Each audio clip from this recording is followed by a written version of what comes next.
everybody.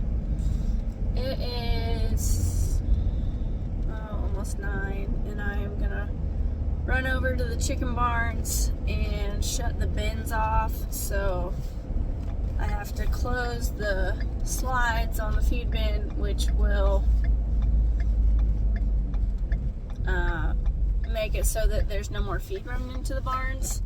This barn is leaving tonight, and so there's certain steps you have to take to get the barn ready and get the chickens ready to go to slaughter.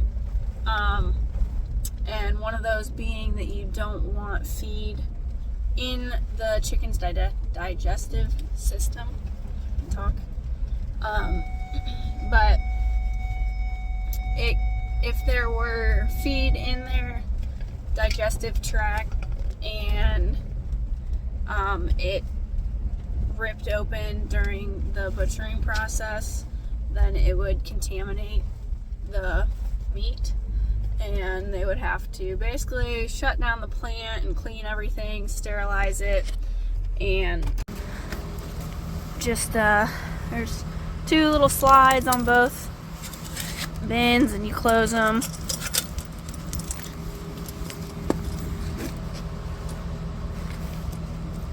This one's a little stuck.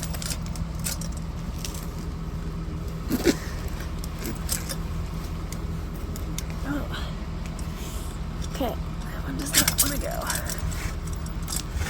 There we go.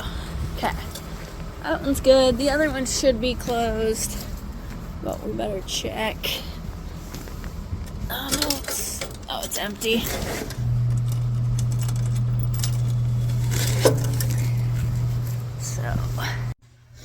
So once that triggers and it runs empty, the alarm system will call me, and it'll call and tell me, hey, barn 3, there's something wrong. And so I know that I have to come in and look at my computer system and see what's wrong. This right here is my alarms, and you just click on it and it'll tell you whatever the problem is. It'll list it right here. I'll know that the feed ran out, and I'll come back in and I'll flip it on one more time just to clear everything out of the system and make sure there's nothing left. And then the chickens will eat on that for the next 4 hours. And in 4 hours, I will come back and raise all the feed lines up. So that will be the next step. So if it's 9 right now, in 4 hours, which should be like 1 a.m., I will be back to do that. Okay, so it is 2:20 in the morning right now, and we came back over here. The mom came with me tonight.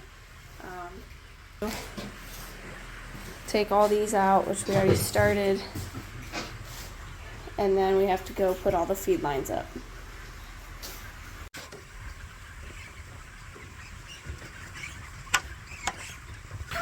We have to hang all these back up so that the tow motors don't hit them. Okay, now that we got all the hoppers picked up and put away, now we have to raise all the feed lines out of the way. Alright, so I am using a drill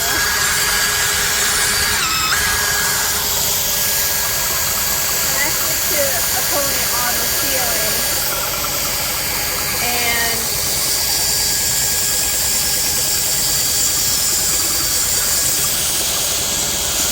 you can see it raising them.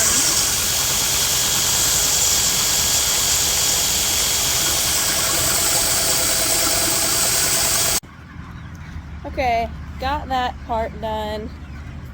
Now we will have to come back an hour before they're going to catch all the chickens. So that will be at like 5:30. Because you want to give yourself enough time to get the water lines raised up before the off water time. So we'll be back about 5:30. Alright, it is now 5:45 in the morning. I have to turn off the water, and I'm going to turn off the water and then I'm going to let it set for just 5 minutes or so to let them drink down the water that's in the lines, just because it's pretty cold out this morning. And when they come to catch the chickens, they turn off the heat so it's not just blowing out the door.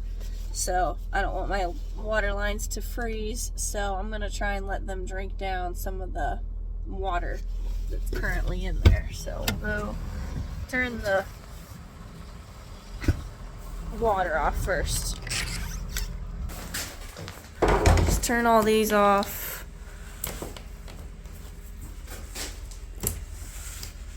And let them drink it down.